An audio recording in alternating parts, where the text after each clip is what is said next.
Salam sejahtera dalam kasih Yesus Kristus. Saya menyapa seluruh teman-teman anggota Glora, keluarga-keluarga semuanya, dan saudara-saudara kami yang jauh dimanapun mereka berada. Saat ini saya mengambil inisiatif untuk mengajak keluarga Glora dan keluarga-keluarga kami yang jauh untuk saling bergandengan tangan lagi, saling pegang erat, dan kita menyatukan hati kita dengan meminta pertolongan daripada Tuhan. Saat-saat ini adalah saat-saat di mana kita tidak boleh lagi leha-leha, tidak boleh lagi bermalas-malasan, tidak boleh lagi cuek, acuh tak acuh tentang ibadah ataupun kebenaran firman Tuhan. Tidak ada satu kemampuan yang bisa membendung keadaan kejadian yang saat ini mulai terjadi. Ya, kita sudah sama tahu. Tidak ada kekuatan lain selain kita tersungkur di bawah kaki Tuhan, seraya meminta belas kasihan dan pertolongan Tuhan.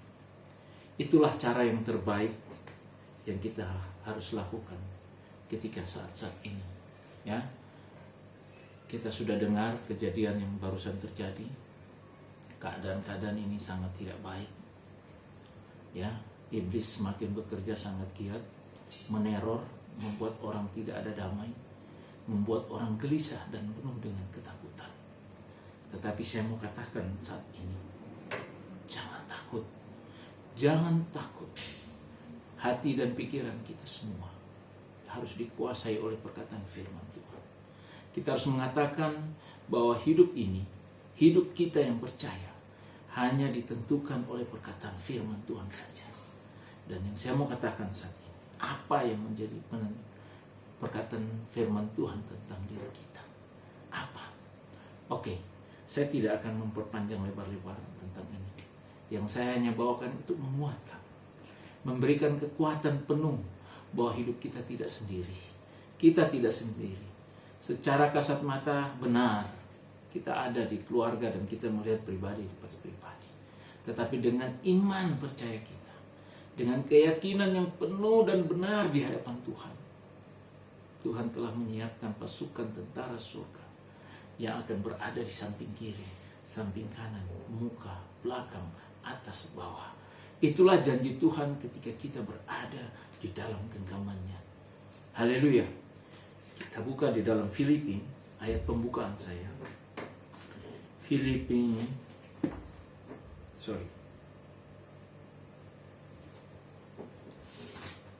Terus saya membacakan Filipi 11. Filipi 2 ayat 10 dan 11. Filipi 2 ayat 10 sampai 11. Ya. Supaya dalam nama Yesus bertekuk lutut segala yang ada di langit dan yang ada di atas bumi dan yang ada di bawah bumi, dan segala lidah mengaku Yesus Kristus adalah Tuhan bagi kemuliaan Allah Bapa. Haleluya. Semua lutut bertekuk lutut, baik yang di bumi maupun yang di atas bumi. Yang di atas bumi itu siapa? Penguasa-penguasa setan yang ada di langit, penguasa-penguasa udara, bertekuk lutut. Yang di bumi itu siapa? Manusia, kita ini. Baik orang yang percaya dan tidak percaya di dalam nama Yesus Kristus harus tersungkur dan bertekuk lutut, mengakui bahwa Yesus itu adalah Tuhan. Ini adalah rencananya Allah. Di balik semua kejadian ini, Allah akan memulihkan keadaan. Memulihkan keadaan harus dimulai dengan sebuah keajaiban Allah. Itulah pemulihan keadaan. Ketika manusia kehilangan kemuliaan Allah dan tidak memiliki surga, Allah mempunyai suatu pekerjaan yang besar, menjadikan Yesus sebagai tumbal, mati di kayu salib dan bangkit. Itu apa, saudara? Kejadian yang terjadi. Yesus harus menjadi korban penyaliban untuk menebus dosa-dosa manusia, sehingga supaya manusia yang tadinya tidak punya hak terhadap surga, diberi hak menjadi anak-anak surga, memiliki surga itu sendiri. Itulah karya-karya. Dan saat ini kalau kejadian terjadi, banyak anak-anak Tuhan, hamba-hamba Tuhan mengalami dan terjadi panggilan Tuhan lewat sebuah kematian. Kita jangan melihat itu sesuatu yang minus. Kita harus melihat itu adalah sebuah rencana Tuhan. Supaya setiap orang yang ada di muka bumi bertekuk lutut dan mengakui bahwa Yesus adalah Tuhan. Bukan saja orang manusia yang bertekuk lutut. Iblis, kata Tuhan, yang ada di langit, yang ada di udara, penguasa-penguasa harus bertekuk lutut di hadapan Tuhan. Itulah rencana Tuhan dalam hidup kita. Semua kita melakukan lockdown, melakukan hidup bersama dengan keluarga itu. Tujuannya apa, saudara? Agar kita membangun misbah Tuhan di rumah kita masing-masing. Mempererat, memperkuat, mempersatukan, dan hidup melekat dengan Tuhan. Ya, saya baca lagi satu ayat. Mazmur 91 ayat 14. Ini menegaskan Tuhan rindu kita hidup intim dengan Dia. Tuhan rindu kita bersama dengan Dia. Hati kita harus melekat kepadanya. Coba istri saya Mazmur 91. Sungguh hatinya melekat kepadaku, maka aku akan meluputkannya. Aku akan membentenginya sebab dia mengenal namaku. Amin. Puji Tuhan, terima kasih. Sungguh hatinya melekat kepadaku. Hatinya itu siapa? Hati kita. Ku itu siapa? Hatinya Allah. Tidak ada jalan lain. Tidak ada cara lain. Kita harus melekat kepada Tuhan. Hati kita harus terus percaya kepada Dia. Terus bersatu dengan Dia lewat doa dan pergumulan dan ibadah-ibadah yang kita harus lakukan setiap saat di rumah kita masing-masing. Itulah hati yang harus melekat.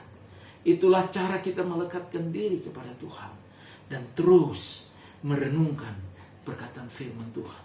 Karena firman ini adalah Allah itu sendiri yang akan memberikan kekuatan dan petunjuk kepada saudara dan saya untuk bagaimana kita ada dan berlaku di ketika kita menghadapi persoalan-persoalan ini. Ya. Itulah cara Allah bagaimana kita dengan tenang, dengan penuh berkata, ya Engkau Bapa, Engkau Allah yang kita sembah, Allah yang tidak pernah meninggalkan kita, Allah yang selalu berjanji dan membentengi hidup kita, baik dimanapun kita berada. Hal itulah yang harus tertanam dalam pikiran dan hati kita semua.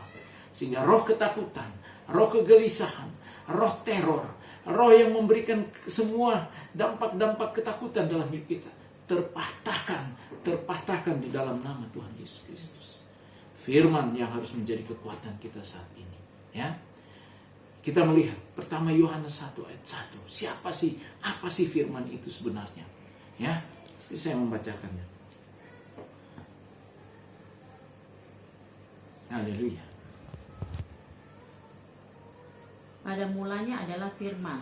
Firman itu bersama-sama dengan Allah dan firman itu adalah Allah. Saudara, firman itu adalah Allah.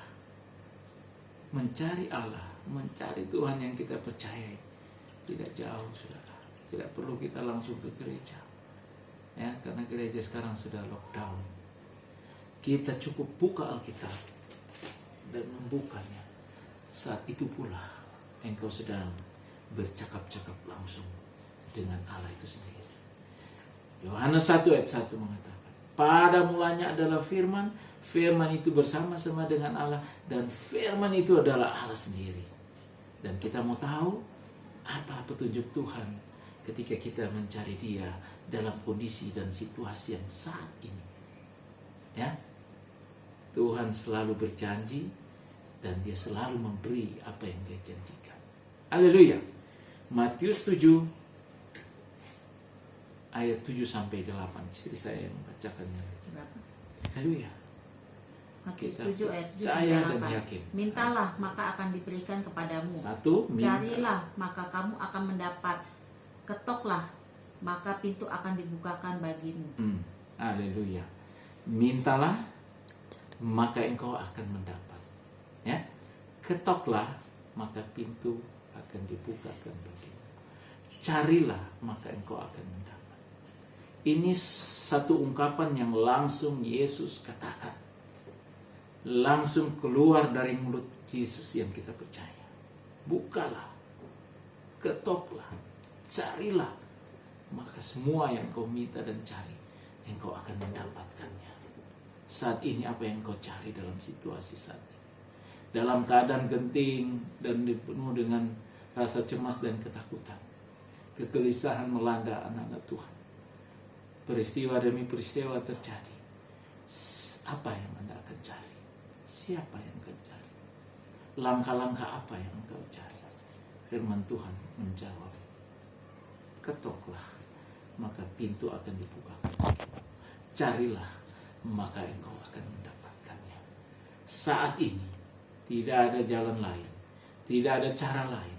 Kalau kita mau terus tenang dan damai, dihibur dan dibela dan dibentengi oleh Tuhan, tersungkur di hadapan Tuhan, mohon belas kasihan Tuhan. Penuhi hati dan pikiran, sehingga kuasa jahat yang meneror dan menebar ketakutan itu terpatahkan di dalam nama Tuhan Yesus Kristus. Dan saya ucapkan, katakan di dalam nama Tuhan Yesus Kristus, untuk semua rukun gelora, untuk semua keluarga-keluarga, saya minta di dalam nama Tuhan Yesus Kristus, kuasa Roh Kudus Allah menaungi, menjaga, dan memelihara kita, sehingga damai sejahtera Allah melampaui segala akal memenuhi kami semua. Dalam nama Tuhan Yesus Kristus. Haleluya. Haleluya. Amin. Shalom. Terima kasih.